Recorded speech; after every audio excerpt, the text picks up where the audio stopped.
Welcome to the Two Stewards Show. You might have heard the term ADU, or backyard suite, or garden suite, or laneway suite floating around out there in the common lexicon of homeowner lingo, and thought to yourself, you know, I've got a huge backyard and a few $100,000 sitting around. It would be so nice to build a dwelling unit back there and have some extra income coming in each month. So you do a little bit of legwork and you find yourself staring at your backyard with hundreds of thousands of dollars in your hand, asking the question, wait a minute, what if I just take this wad of cash and buy another house instead? Wouldn't that be a better investment? And just like that, your life comes to a screeching halt. No decisions are made, no actions are made, no garden suites are made, no investments are made, no profits are made, and thus no dreams are fulfilled. The money stays in your pocket, inflating away day by day, and your property remains its old, destitute self, barren, forlorn, and completely underutilized. But at least you didn't make a mistake. Unless indecision is a mistake. Then, bummer, you made that one. This time, Mark and I focus on whether it is better to build an ADU on your property or buy an investment property instead. You want to find out what is feasible, how you can finance everything, run the numbers, evaluate all your options, then you can make a well-informed decision. To make it easier for you, Good Stewards is offering a completely free 30-minute expert consultation. Go to goodstewards.ca/discover to book a free call today. There is limited availability because, believe it or not, we can only talk so fast. Remember, this show is not financial advice, but it is valuable for listening amusement purposes. And now, the ADU versus turnkey rental showdown.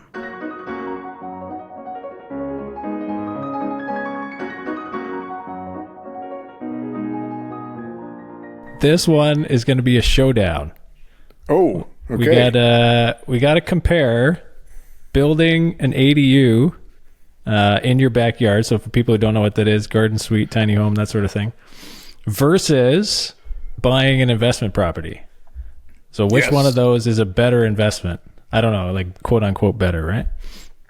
I think this is top of mind for a lot of homeowners, investors, people who have a property to begin with and have space in their backyard, and they've thought, you know what, hey, I want to generate some extra rental income, but I don't want people in my basement, and I don't want to have to share my house proper with some tenants or family or whoever is going to live there, but I still like to, build something and have rental income.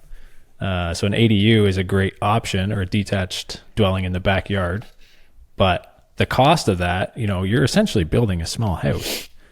So, you got to do everything start to finish. So kind of want to look at that today, and what is the best use of your savings, or if you have some equity to invest and you're looking to make the most strategic move, like, I don't know about you, but indecision and deliberations. Should we start a podcast or not? 3 years go by. Well, that can often be the most expensive choice. So we want to try and help people think through like pros and cons of ADU, pros and cons of buying investment property. Try and think through this a bit more clearly and make a more confident decision. Because I think often if you're ready to build an ADU, like a full-on building in the backyard, or maybe the front yard, if you got a really deep front yard, mostly it's the backyard, at that point, you can probably afford to put a down payment on a whole nother property. Yeah, that's the question that comes up, right? Hey, so I've got all this money. Wait a minute. Why don't I just buy a whole nother property? So yeah, I can't argue with that, well, why don't you? That's a good idea. Why didn't you think of that earlier? Yeah, but especially like this is something you're directly talking to people about, right? Yeah. You're doing assessments and people are asking for your semi-professional opinion on what's the best choice, right? So, okay, why don't we start with building the ADU on an existing property? Yeah, I guess maybe just a disclaimer or a caveat to this too is like, we don't know everyone's personal situation or what their goals are or their property, right? Or what access to capital you might have, and that can vary widely, right? So every one of these kind of points we're going to hit on, take it, analyze it in your own situation, try and find, like, there's no one size fits all here. I mean, it's a little bit like my pants, right? They vary widely. Usually in the morning, they're they're very baggy. Oh, But at the end of the day, they're pretty tight. You know? Yeah, with that image in mind, let's propel into this episode. Listen, folks, this is for entertainment value, not financial advice. So there you go. Hopefully, you got some entertainment out of that. Maybe you just need to have one coffee before the episode, not two. Also a possibility. Set up the scenario a little bit. Let's say you got $250,000 to deploy. Okay. That's kind of what these things cost, I guess. 250, 350, that kind of range. It's hard to build a detached dwelling for cheap, compared to, let's say, a basement apartment, right? Basement apartment, you already have services, you already have a foundation, you have a lot of design constraints to work within, but, generally speaking, you have heat, you have cooling. So a lot of the big ticket items when you're developing housing are already bought and paid for there. And you're just doing interior modifications and finishes. So you can definitely save. But with building a detached dwelling, you're servicing the lot and you're building the foundation from scratch and going up, right? You got to do everything start to finish. So it's a big commitment. When you say servicing the lot, what do you mean?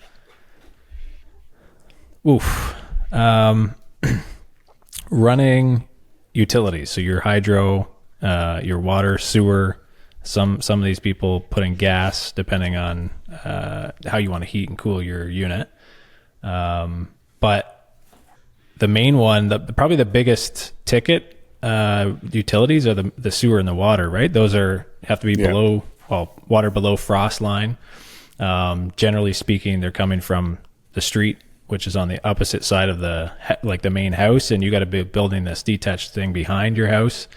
Sometimes it's beside, but a lot of the times it's all the way behind. You got remediation costs. You're going to be digging up landscaping all around your house. So yeah, you might think, I got some space in my backyard beside my pool, behind this big stamped concrete patio with a nice fence and all these mature cedars and all this Japanese maple and my nice interlocked driveway. It's you got to bring a water line all the way around your house. So you can go through your house, but that's just a huge cost. Mention that off the top, I guess.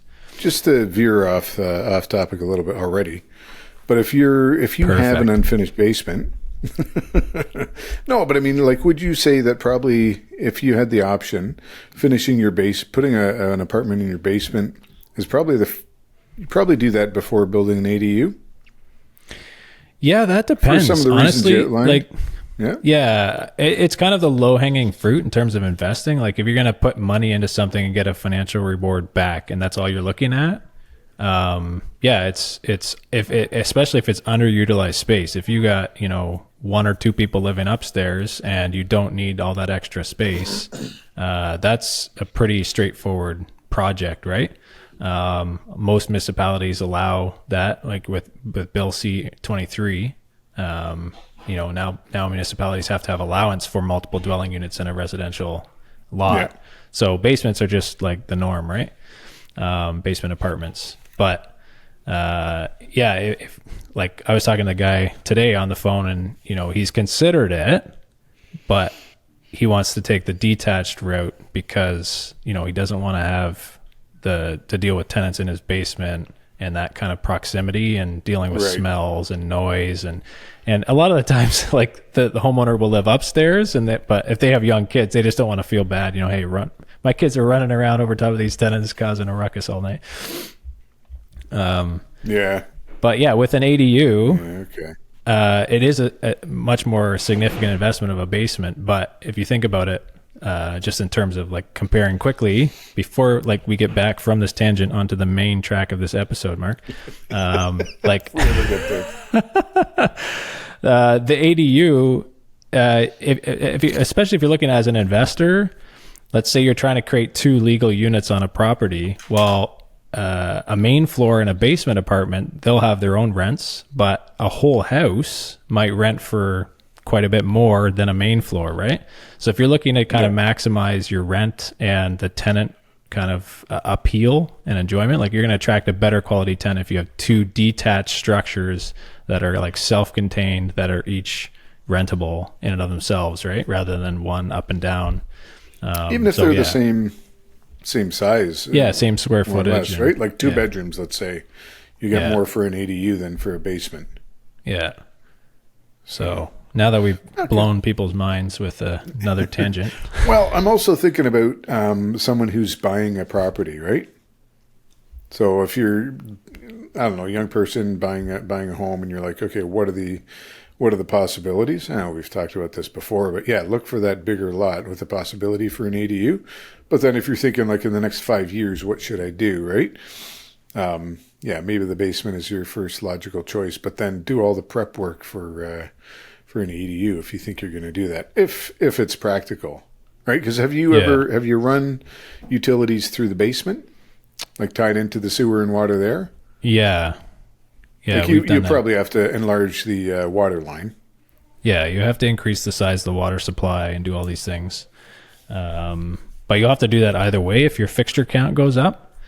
So, yeah, some of the costs are the same, whether you do a basement or an ADU. But yeah, the ADU, like I mentioned, is significant cost in terms of installing all new everything in the backyard, right? But I guess kind of the tagline or like the sales pitch for this is, with an ADU, you can build on free land with no development charges, essentially, right? So there might be small development charges depending on the municipality. For example, if you're in St. Catharines, you actually get a grant to build one of these. So, and some municipalities will rebate the building permit fees or some of the charges. But yeah, the mandate from the province is to cut down development charges. And you've seen that. I don't know if you sent me something recently, but kind of the liberal and conservative housing policies talking about what they can do to further cut red tape and whatnot. So maybe we'll get into the pros. Like, why would you build an ADU? I prefer poetry rather than prose. Well, just quickly, I just wanted to kind of note, like, the ADU is sort of, as you mentioned, you're building on free land. Like, that was always sort of the attraction of building the basement apartment, or at least getting a house that could have a basement apartment, because then you can get a second rental unit and you don't have to buy more land. So this is like an extension of that. Now you could have a third rental unit, or maybe just a second better one, but again, without purchasing more land. So it's the same thing. It's just kind of evolved as densification and requirements have gone up. So so I'll let you carry on. Maximize existing asset. So you're adding value to a property you already own. Like you said, you already own the land. We're assuming the land is paid for. You have a mortgage. You've been paying that down for some time. So yeah, you're basically making your existing space more usable and generating income from it. So that's kind of the second one, is like higher cash flow, lower risk. These are kind of a little bit broad, but it just kind of want to hit on all of them so that people can kind of think about it in their unique situation. No mortgage needed, unless you, of course, need to borrow to build. But, if you're buying a house, in most cases, people can't afford to just put cash down on a house. You're going to have a mortgage when you're buying. So if you're kind of like debt averse and a little bit like, maybe you haven't listened to our show enough and you don't know the advantages of good debt on a good asset, but this would, presumably you have the cash to build it. You can build it without like taking on a mortgage, right? Because you're not buying that land. So the result there is a pretty strong net cash flow, right? You're investing the cash and you're not going to be making financing payments ongoing. So that is a bit of assumption, but we've had a lot of clients who have access to capital and, very low cost, and like a lot of times it's savings, and they're just like, look, I'm going to buy a property or I'm going to build an ADU. Well, buying a property, you all of a sudden take on more debt. So as an investor, there's advantages to that. And we'll get into that when we go into the pros and cons of buying an ADU, a new property. But this portion, yeah, no mortgage, so you're not taking on a massive pile of debt. And that can help you, I think, bypass some of the mortgage qualification hurdles. So, if you're self-employed or if your income is changing, or, even investors who already have a whole bunch of properties, you're going to hit these limits. They're super pesky limits where the bank will say, you know what, actually you have too much debt and we don't like you. Even though I think we've talked about this, they make money when you borrow, so I don't know why they would cap it, but we'll talk about that more in the future.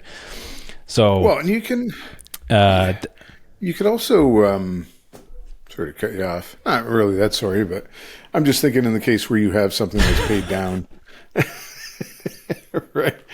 You could get a HELOC as well, right? I know that's not the scenario you're painting here necessarily, but I don't know. Absolutely. I mean, I haven't applied for mortgage in a long time, but if you're taking money out of a HELOC to buy another property, that might present some more issues with the bank who's issuing the mortgage, because they're going to look at your total debt load now, right? As opposed to you've got a HELOC and you take out whatever, a couple $100,000, they're less likely to ask questions, right? Maybe you're just buying a boat or something, right? They don't care as long as you make the payments and your total debt service isn't high, but also could be a positive there if you're not looking to do a mortgage qualification, right? Get that HELOC. So, and then that's kind of the financing angle. I guess there's a huge angle to this in terms of the property value and the design of the unit and the suitability of one, right? So if you have a property that's really well suited for a detached dwelling, it could be, I don't say it like a no-brainer, but basically a really well-designed detached dwelling could actually enhance that property value. And you kind of think about who is it going to appeal to, right? If you have a home on a nice lot, super deep backyard, you think about a potential buyer for that, who that would be. Hey, come buy this big 1 acre lot that you're going to have to mow the grass forever. They'll end up paying someone to mow it. But if you can kind of strategically design something, and invest in a second house on that free land, and and actually make it a really attractive place to live that has good privacy barriers between, you actually maximize that property that would otherwise be unused, right? And for future resale, who are you appealing to? So you could think a growing category right now is multi-gen buyers, right? Like families who have their parents aging and they're looking to take care of them. So either they're building something in their backyard or their parents' backyard and they're kind of reconfiguring where they live, or they're just, we're both going to sell our house. We're going to buy something suitable, but they're on the market for two kind of legal dwelling units that would be suitable. And these detached ADUs can be really well designed for that demographic, that aging demographic, right? They're close to the main house. You could kind of care. They're separate enough. You get your privacy, but they're accessible. They're on grade. You kind of have all the space you need and nothing you don't. So it definitely appeals to that demographic, and that demographic's growing. I mean, just look at Mark. He's getting older and growing in more ways than one. Well, I'm just listening to you talk about that.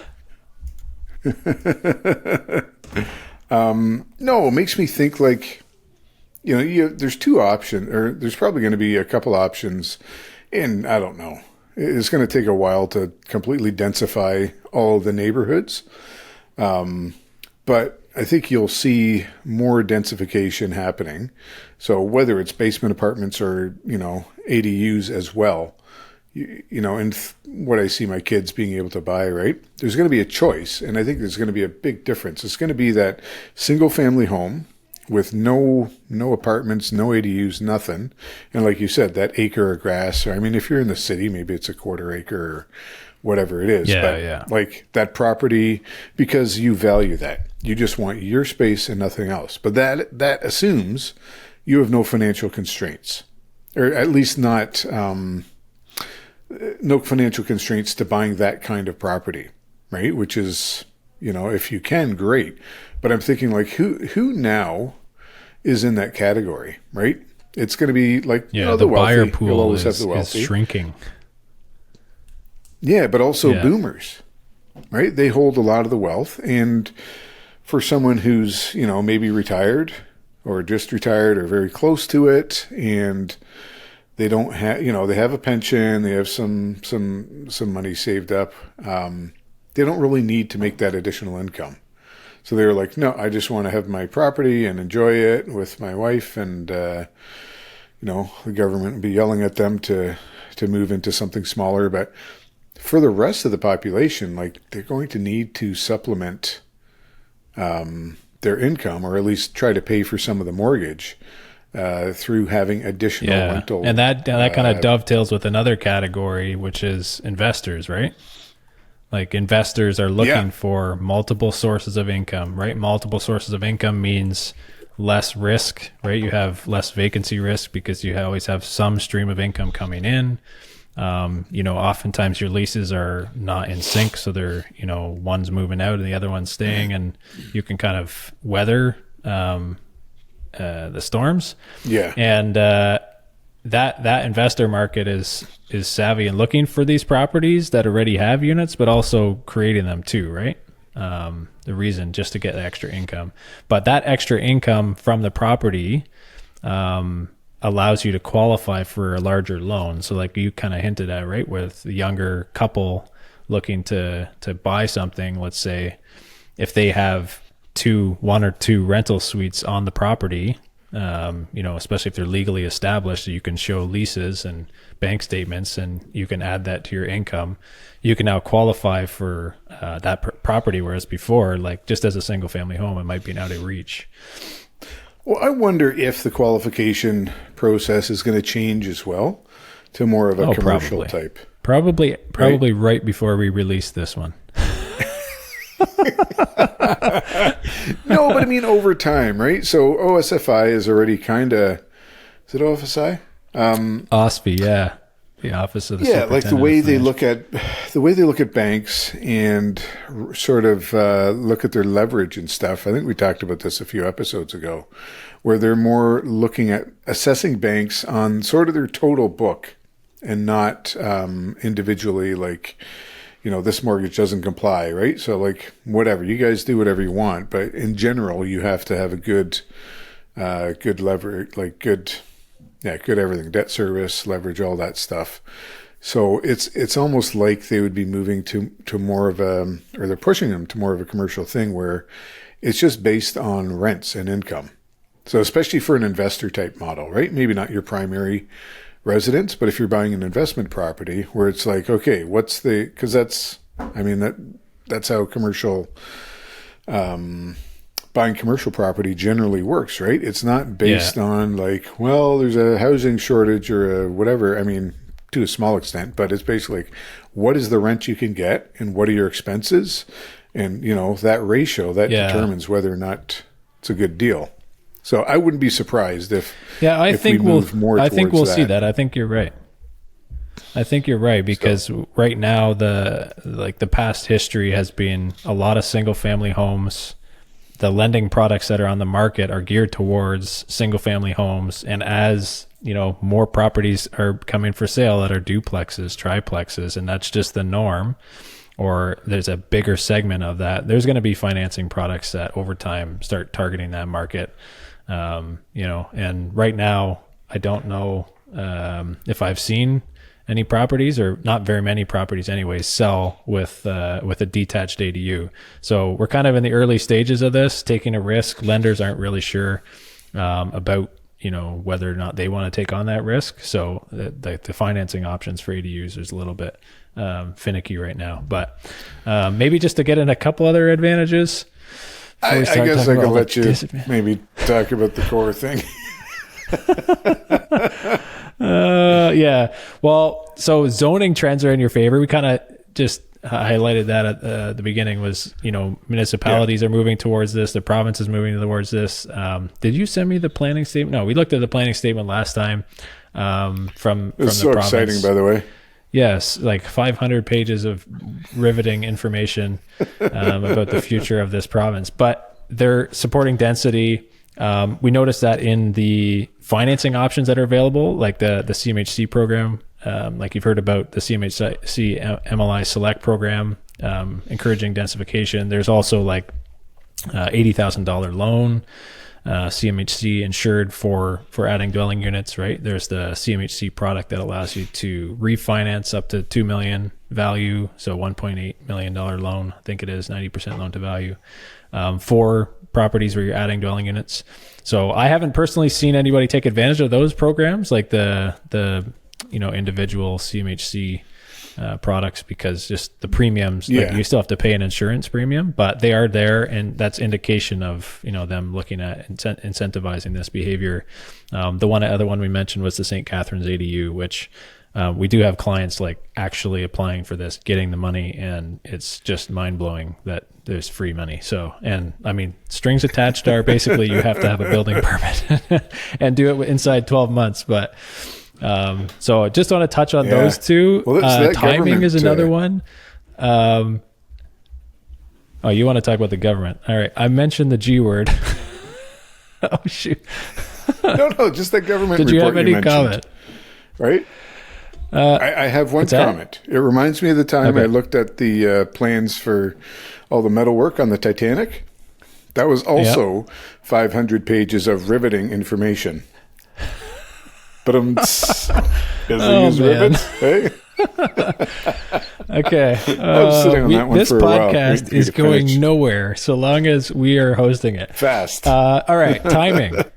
So this is a big one.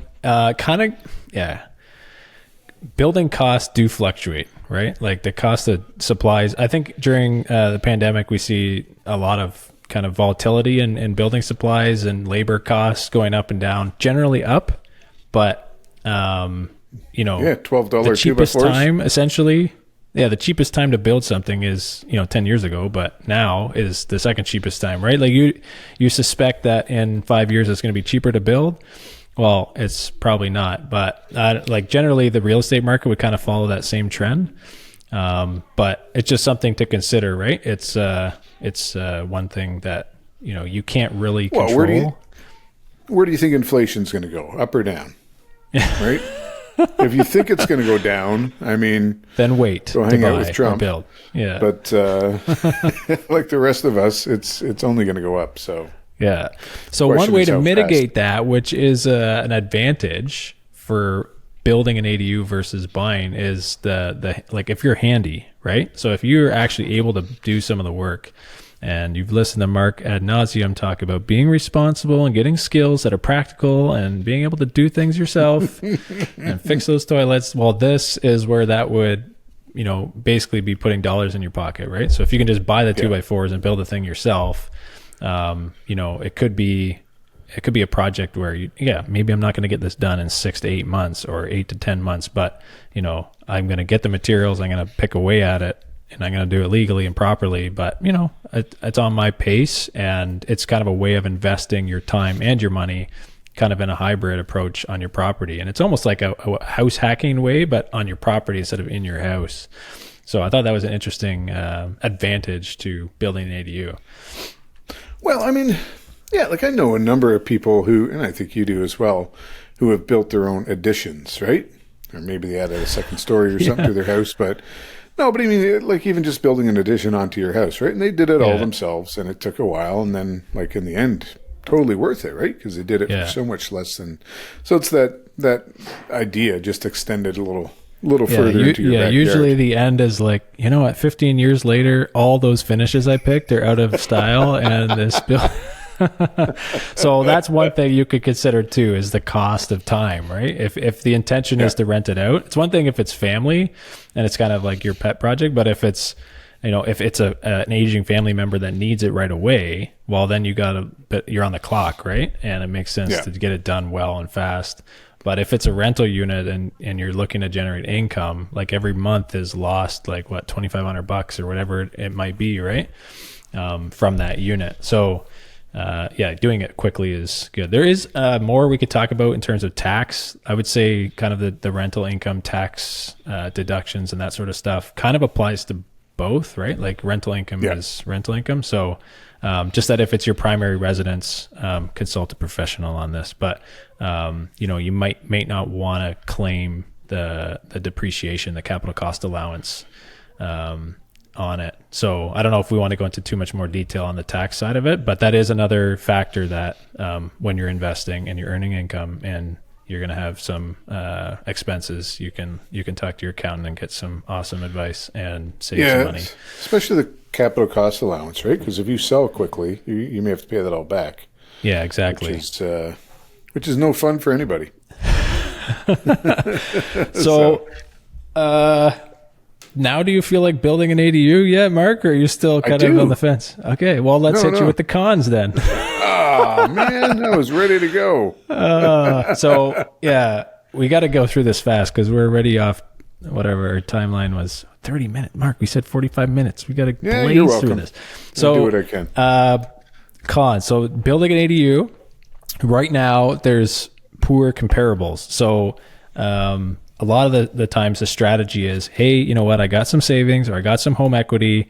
For investor, it might be like I'm pulling equity out of another property. I'm going to deploy it into this other one that I own or whatever. But the goal is to refinance it when you're done, right? So you're going to build this thing and then you're going to go back to the bank and say, hey, look, bank, you know how I had this like single family home on a property? Well, now I have a single family home and another like $300,000 2-bedroom unit in my backyard. That's nice. And it rents for whatever, $2,500. And the bank will say, okay, we'll send a guy out to appraise it. So now you're going to go back and try and get money back out of it, right? And that's kind of your ability to put all your debt on the property, have the rent or the income coming from the property, pay down that debt over the long term. So it's kind of a smart way to set up your financing. But right now, so here's the con, like the disadvantage or the thing to consider is that there's not too many of these that have been sold. So when the appraiser's looking at it and how they're comparing and valuing these properties, they can kind of look at comparables, or they can do kind of a hybrid approach and look at the income, or they could look at the cost to build, right? So they kind of have these three different appraising methods, but they're really not like the main one, which is comparables, is really nothing to go off of.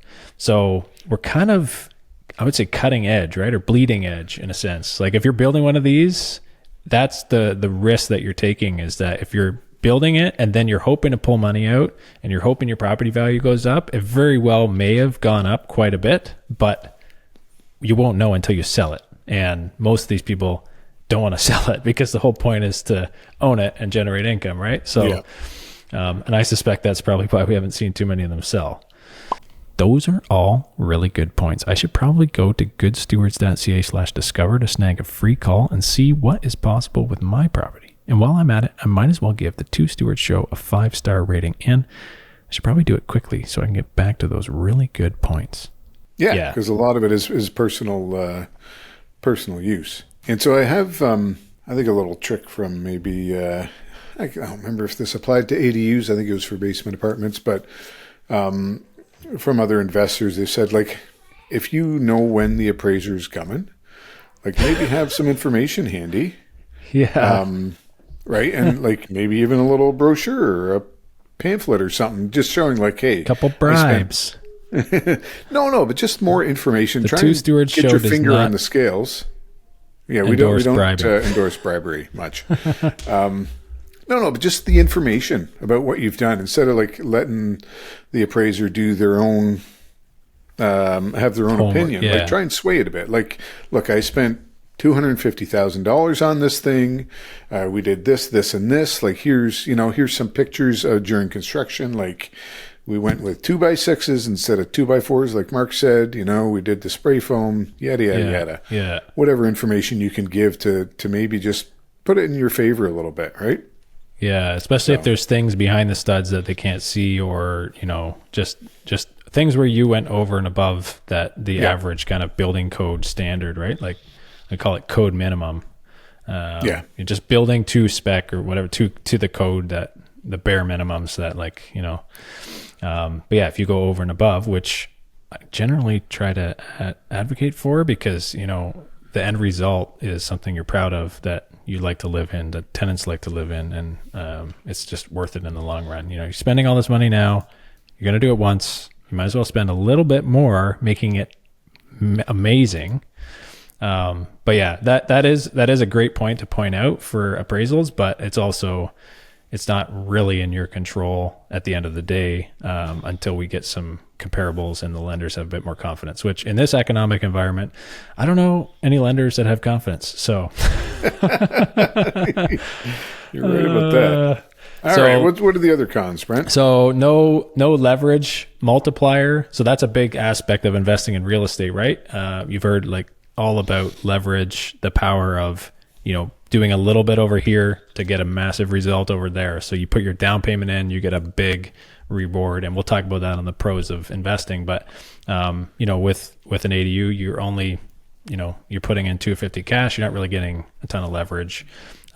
Usually have a longer timeline. That's another thing. So if you're just comparing it to, like, let's say buying an investment property that's turnkey, or buying a house and just renting it out, which is not super common because it doesn't really cash flow that well. But if you're going to have a construction project on your hands, that can take quite a bit of time. And I would say think about how long it could take, and then double it, and then add a little bit, and then you'll kind of be in the safe buffer zone. But especially if you're getting permits and whatever, the whole process, depending on your municipality, like it can be a bit onerous.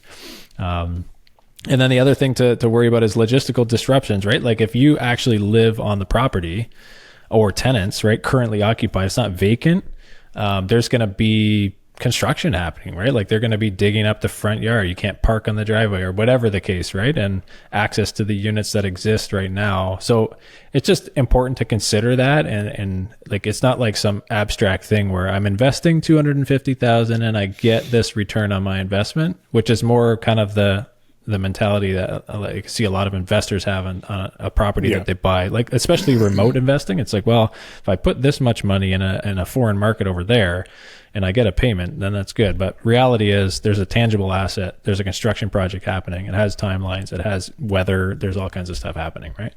So don't let that scare you, but that is also something to consider. Because the reality is that's what builds wealth, right? Like we talk about how wealth is not just money, it's things. Like you're actually putting together these commodities into an amazing product that is attractive for someone to live in. So there's value to that. It just takes time, which is good because printing money doesn't take time. So no. Okay, so this is my opportunity to rant, Mark. This is great. Yeah.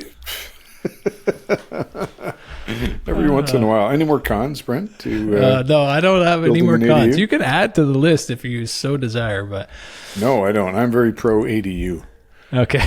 So the other option is buying another property, right? You said you have $250K. Yeah. In your example. I mean, and I commend that thought, right? Because we've talked to countless people about building an ADU in your backyard, and they're like, oh, that's a great idea. And it is a great idea if the property is suitable or whatever, right? But then the question always comes up, like, but why don't I just buy another property? Like, good thinking, right? So I think that's commendable, just to say off the top. Like, if your mindset is thinking about how can I use what I've been given and deploy it in like a strategic way, you're not asking the wrong questions, right? Yeah. Instead of saying like, how could I buy a yacht instead? Then maybe that's a different story. We got to have some other conversations. That's on the Two Schmucks show. Buy a Harley Davidson. Buy a yacht. Oh, yeah. This is the Two Stewards show. We try our best. So some of the pros of buying investment property, and you're going to have to pick up Mark's handy dandy book. Where is it? You got it behind you, right? The You, Me, and Airbnb. It's got all the reasons why you should invest in real estate. The biggest one being, I think, leverage, right? You're going to invest your $250,000. You might not even be able, or you might be able to find a property that requires even lower down payment, right? And you're going to but you're going to end up owning an asset that's, much larger.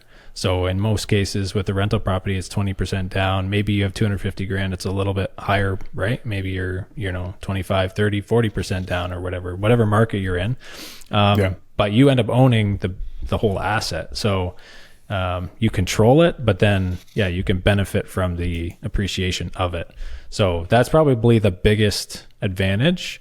But essentially what you're doing by buying another investment property is you're land banking, right? Like you're just saying, look, I know I can build on my property, but why don't I just take that money and buy this property, land bank for now? Like basically both properties, ideally, the new one that you buy would also be able to be developed, right? It would have the potential.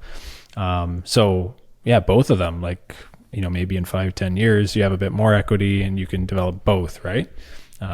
Especially if you ever see real estate prices kind of tick up and the market kind of start valuing these properties with detached ADUs as you might think they would be in terms of their construction costs, right? Like you're going to spend 300 grand while the price of the property should go up commensurately, 300 grand.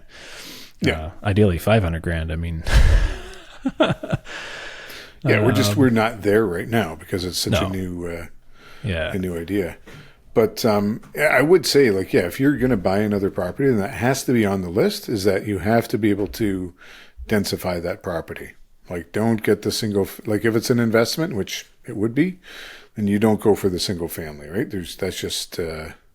What do you mean by that? Just don't go for something that can only fit like one house with one unit, and it's not really like a condo or something like that. They can be investments for some people, but the idea is if you're looking at strategically developing and enhancing the property value over the long term. Well, I think you said it right. Land banking, right? Land. Yeah. That's going to be listen, they got, we talked about the Century Initiative. We're going to go off track, Brent. Talked about the Century Initiative before, right? Yeah. And, I don't know, are the Liberals going to come back in power and enact this thing, or like, is going to be Conservatives? I don't know. But the Century Initiative is the plan to have Canada have 100 million people by 2100. So you do the math, right? We have 41 million right now. So we have 75 years. Yeah. You do the math. Don't let me do the math. No, but 75 years to get another 60-ish, just under 60 million people. So even very rough math, that's like just under 1 million people a year coming to the country. If they want to, where are they going to go? I'm not saying we're going to, but where are they going to go? They're not buying the nice single family. Like you're going to need. You need to have options. And when the government says that we're going to build like 500,000 more homes every year, you think about the land, right? Where can you buy land to develop big subdivisions around Toronto and the GTA and whatever, right? Like maybe some areas of Canada, there's more land available, but it's going to be in people's backyards by and large, right? Or that's a big portion of it. And we talked about Europe where, the culture is different there and they have more like kind of what we call the missing middle housing, but like housing that's kind of, it's denser than a single family home, but it's not an apartment building. So kind of everything in between there is what we're missing in this country. And if you're going to buy. What the government has talked about is building on Crown land. And just so not style. Provincial parks, but like where they have a post office that, barely gets used, or some kind of federal building that's in disuse, right? Where they're going to redevelop that. And, their plan, Carney's plan, right? 500,000 homes for $35 billion. That's a year. We didn't say how many years, but that works out to $70,000 a unit, which is like, it's hilarious, right? That's like the building permits. But I mean, that tells me what they're thinking of is very dense housing. Yeah. So if you're building on the old post office, it's going to be a multi-floor thing. Yeah. Right. You're talking apartment buildings, and so an ADU or even any kind of detached home is going to be worth so much more in comparison to that. Right. If this is the route we're going for more housing for more people. Yeah. it's like you're living in a box, right? So you might as well go live in somebody's backyard. So but that live somewhere is all where you have a little that- bit of green space. Yeah, all that to say, and that you hit on a really good point, is the desirability of that new property, right? And we could do a whole episode on just what to look for in a property and whatever. I think we have. Yeah. Oh, we can do. Why don't we do it every week? Okay. So, buy a new investment property. The pros: leverage. You're going to appreciate on top of that whole purchase price. You have obviously what we talk about, land banking. Like, you want to try and find the right property. Of course, that goes without saying, but it is a faster path to income, right? If you're looking at like apples to apples, okay, well, if I did this and I spent my money on that, it's going to be a huge, like an ADU is going to be a huge construction project. This is, I put my money in on closing. Like, sometimes you can have tenants move in the next day, right? Or the day of, or whatever. So technically you could have a really fast path to generating income from just buying a new property.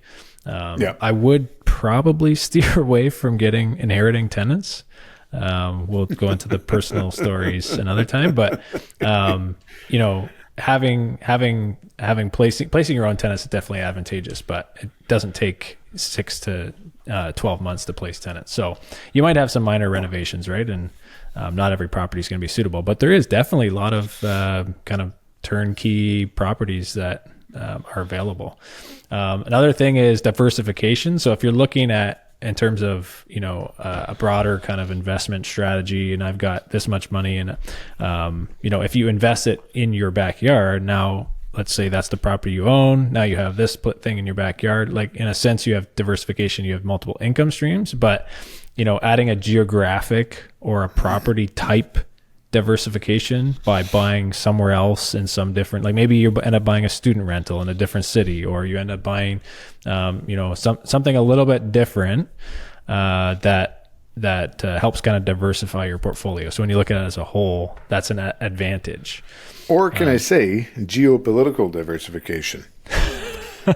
So, and invest in a different country. Okay. Exactly. I don't want to beat this one to death, but yeah, it's I was just talking to a guy today. I was talking to a guy today too. Oh, I talked to a few guys, but this guy, okay, he's got a plan. Yeah. And he, for 400 grand Canadian, he was able to buy, I don't know how big it was, but let's say an acre, maybe a little more, of land in, we'll just say South America. And he showed me the house he built, like a beautiful 3-bedroom house, like right sort of on a mountainside almost. Well, not almost. It's on a mountain. It's not like a cliff, but right on a mountainside. And he's going to build a second house, like right next to it, kind of thing, for 400 grand Canadian. And just like, wow. And so, he's probably going to go move there, but also will rent out at least one of the properties. So I'm just saying there's options if you're, that's not 250, but there are options out there. Yeah, it helps if you speak the language. Yeah, we were talking. The guy I talked to was a lawyer, and we were talking about wills.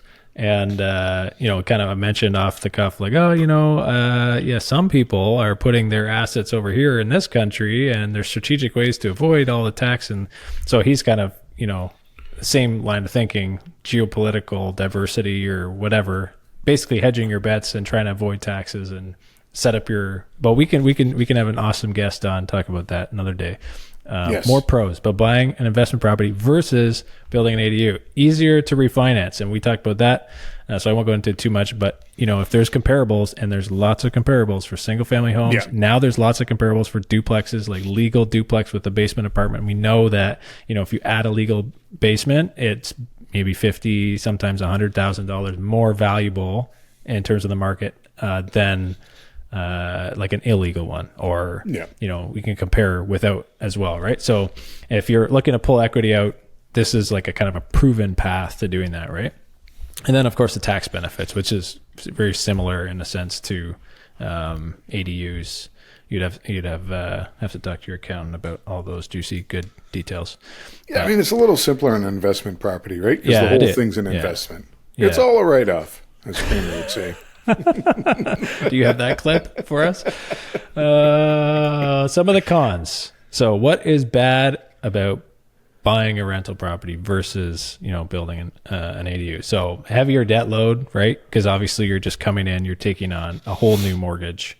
So now you get the benefits of the appreciation of that asset, but if you're kind of risk averse or like debt averse, I don't know, a lot of people are, which, okay, fair enough. Then maybe buying a second property is a bit too much to swallow. You want to try and lower your monthly obligations.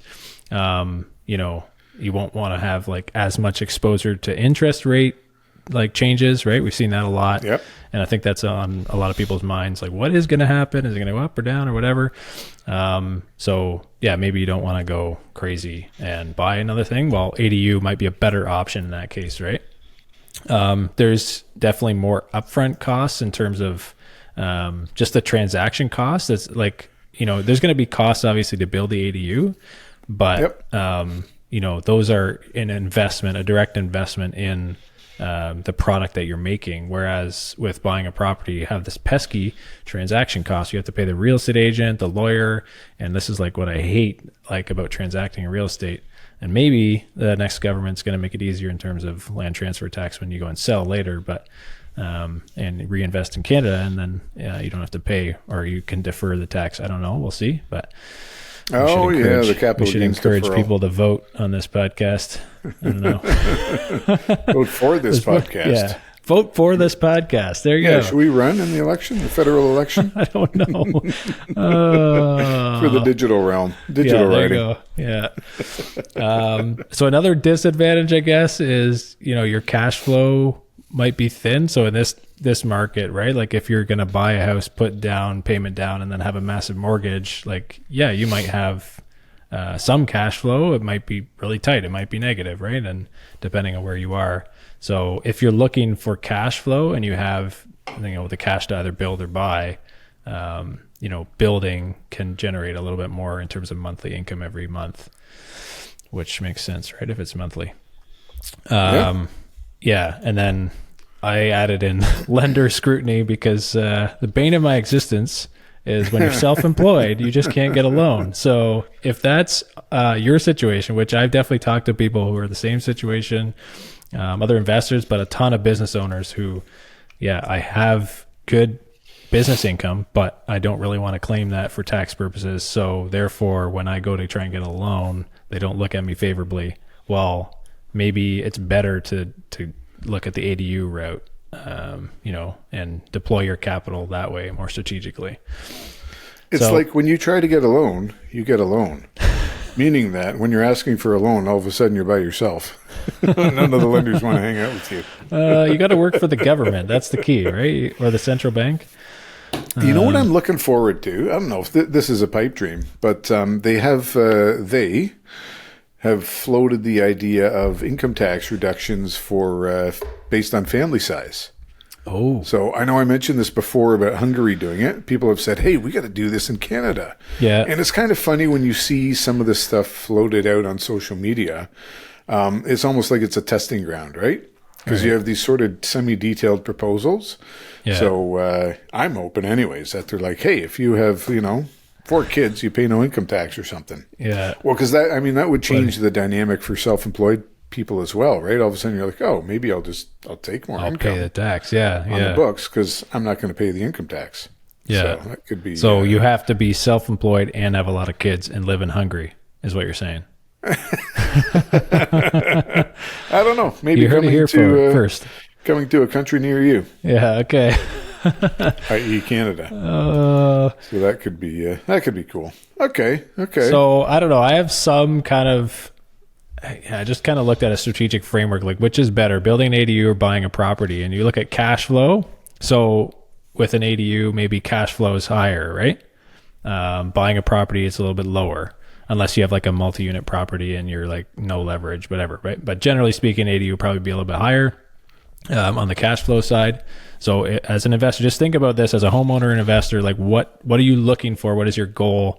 And then these kind of the 2 different options, right? So another one is leverage power. So with an ADU, it might be a bit lower, especially right now where there is no comparables, and you can't really get a loan for the full value of what you're putting in.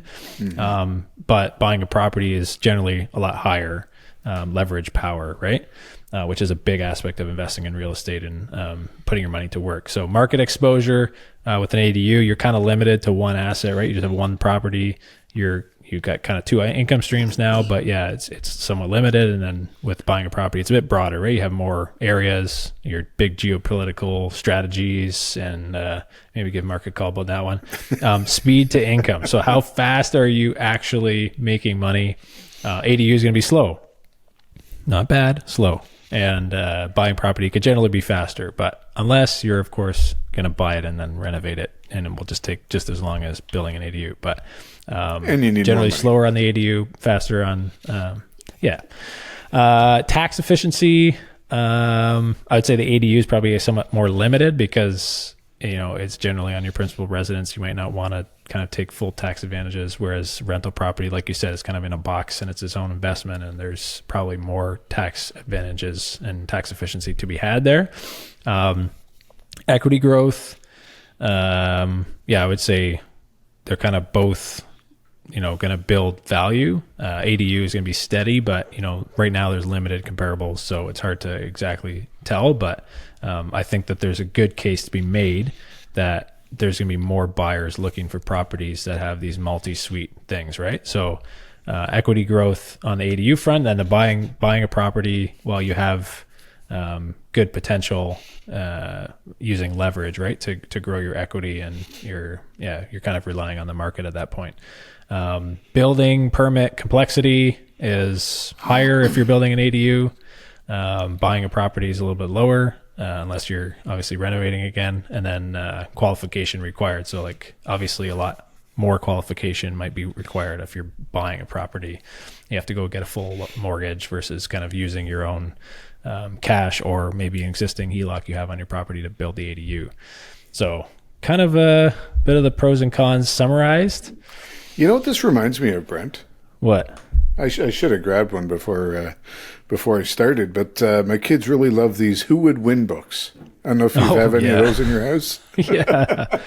Right? So it's like, who would win? Polar bear versus, grizzly bear, or killer whale versus white shark. Right? And they list all it's just like this episode. Oh man, we should have thought about this. I should have thought about this. But I see another book coming in your there you go. Who would win? ADU versus SFU. They list all the differences, and then usually in the end there's not like a clear, it's like, oh, the killer whale won this time, but next time it could be different. I think that's kind of right. And they list all the characteristics. It's so annoying. You guys talk about all this stuff, but you never give us the clear answers. It's like, well, no. But there is some good questions to ask, right? Yeah. Because it does depend on the situation. Yeah. And like your specific situation. And your goals, right? Your situation, your goals, your financing, your property, all these things. So, one question you can ask too, like if you're considering an ADU, is like, is your property ideally suited? And this might not be a question you can answer, but we definitely can help.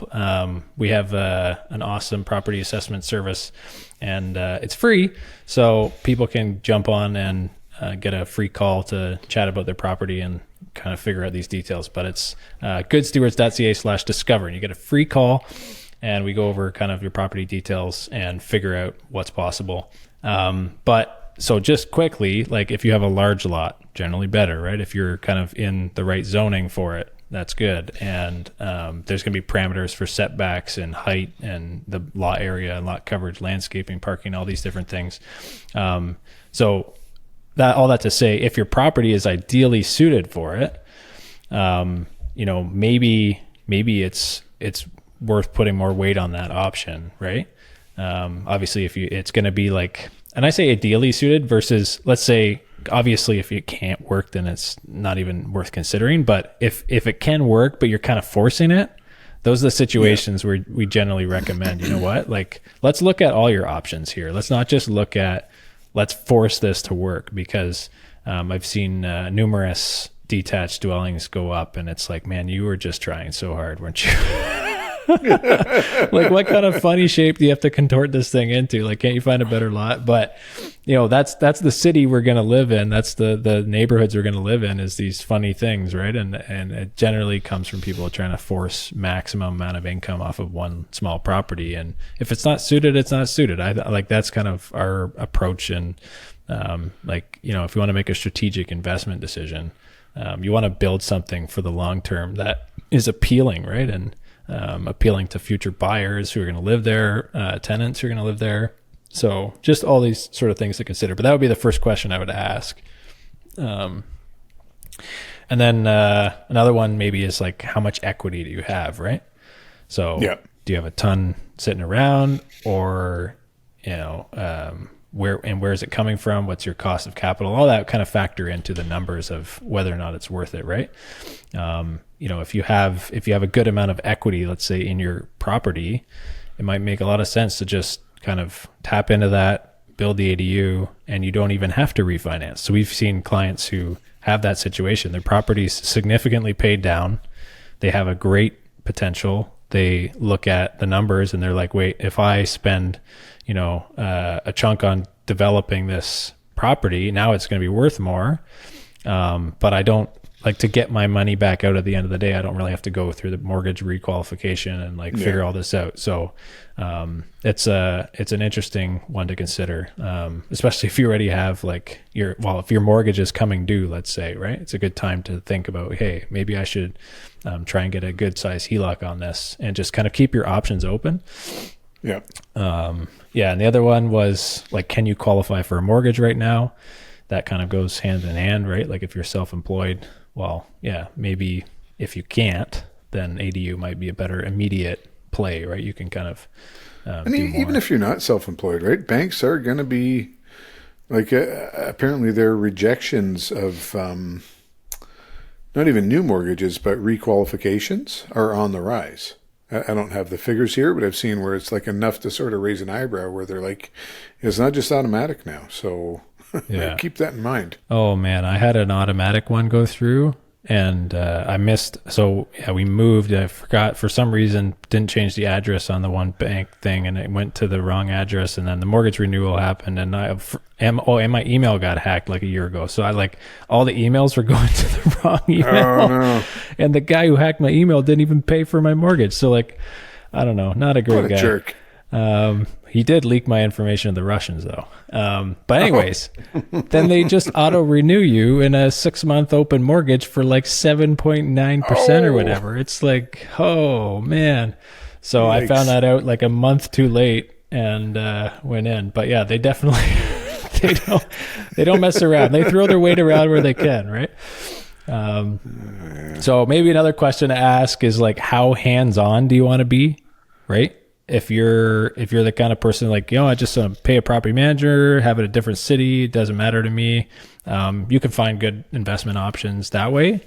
But if you're, you know, look, hey, ADU design build project, that's like candy for me. You know, I was talking to a guy the other week who, you know, he's a Red Seal carpenter, and he just kind of getting into the trade. And this is like what he wants to do for a living. And it's like, well, this is the perfect project, right? Like it's an investment, it's your skills, it's, you know, there's a lot of advantages to that just over, and like, you know, it's not like you have to commute to work, right? So you got to kind of budget accordingly, right? Especially if it's your own time, like make sure you're kind of accounting for that in your financials. That it's not like, hey, look, this thing was free. Yeah, well, you spent 2 years on it. So, you know, but that's a question to consider, right? When you're looking at rent versus, or buy versus ADU. And then another one too is just like, yeah, do you have a good, strong anchor property to build on? Like, is the property itself, like, is it ideally suited, like we talked about earlier, but is it like, you know, are you enhancing the property, the existing house, right? If you're kind of like, they put this in the zoning bylaws, generally say like, you know, you can't make these things very big, or you can't make them bigger than the main house.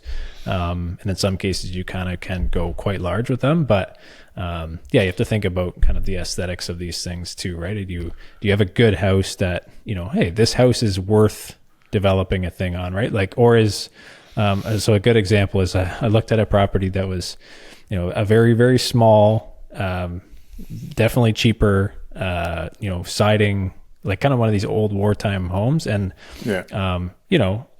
okay, right? But then the backyard, like you could build an ADU back there, but generally speaking, I think whatever this person would build back there would be nicer than the house, right? So it's kind of like, is that a good decision to do? Or like you almost want to spend your money on the house first and then go to the ADU, I think. But the neighborhood can make a difference too, right? Like, is this going to be the nicest place in a really lousy neighborhood? Because then maybe that's not a great idea, right? Yeah, exactly. Else. So, that kind of summarizes build an ADU versus buy a property.